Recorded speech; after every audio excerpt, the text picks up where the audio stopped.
قدرمنو بهترین خلک او خوشبخته خلکو به په دغه سړک کې ځمکه راځي او بهترین او خوشبخته خلک به په دغه سړک کې کار کوي چې د ځان لپاره یو څه ولیږي مخکې یو صدقه ولیږي چې هغه د دې لپاره چې دغه سړک باندې تر څو چې څوک ږدي او دا دنیا ودانه یو مسلمانان پرې مرور او عبور کوي نو خلکو ته بیا ثواب رسیږي دا وړه خبره نه ده.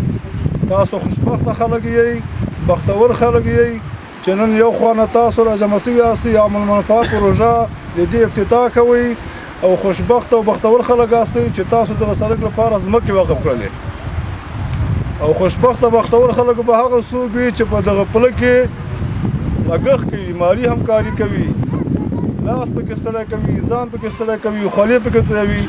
دا بختور خلک دي او قیمتي خلک دي.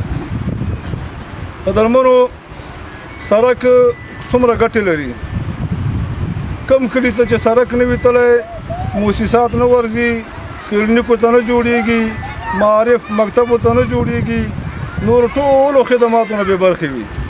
تاسو وګورئ کم کلي ته چې سړک تللی، کلینیک پکې موجود ده، معارف مکتب پکې موجود ده، موسساتو ته ورځي، ټولې ستونزې مشکلات په وخت حل کېږي. مریض په حیا، عزت غم خادي دی په عزت. نو سړک دومره اهمیت لري. کم کور ته چې سړک نه وي تللی د هغه زړه نه غواړي چې زه یو موټر واخلم چېرته ودرم، دا موټر که واخلم وبدرم چېرته. خو که د چا د کور خوا ته سړک تېر شو هغه خپله دغه احساس پیدا کوي چې راځه د خپل کور ضرورت دې رفع کړه. یو موټر ته ضرورت لري، موټر واخله. خپل مریض به دي، غم به دي، خادي به دي، ښه په عزت او په حیا کې به سر ته ورسې بېرته به خپل کور ته راشي.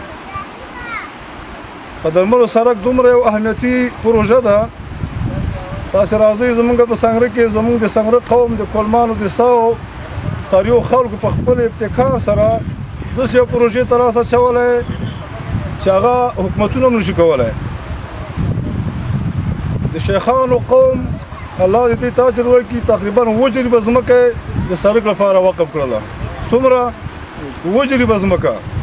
هر جریب چې په هغه ځای کې حساب کې جریب په 10 لکه افغانۍ تقریبا 140 لکه افغانۍ شوې. 140 لکه افغانۍ په تعداد د 100 کورو یا به 15 کورو یا به 20 کورې دغه ابتکار او دغه صدقه یې وکوله. الله دې ته قبوله کړي. نو د دغه سړک سره د دې ځمکې څومره قیمتي شوې. مخکې چې به جریب په 10 لکه خرڅېده، اوس په هغه ځای کې په 30 لکه نه خرڅوي. ما بل ورځ یو ملګري ته وویل چې ما ته یو 2-3 ځای واخله د سیند غاړې ته، د قاري سره څوک ځایونه نه خرڅوي. قدرمنو سړک داسې یو اهمیت لري چې دغه ځای کې سړک تېر شو، ستا دغه یو پټی که اوس په 15 لکه روپۍ ده نو ستا په دغه یو پټي کې 15 لکه روپۍ بیا نه خرڅوي. نیک اقدام مو کړی، ښه کار مو کړی، ښه ابتکار مو کړی، ښه لاسته راوړنه مو کړې. الله جل جلاله دې درنه قبوله کړي.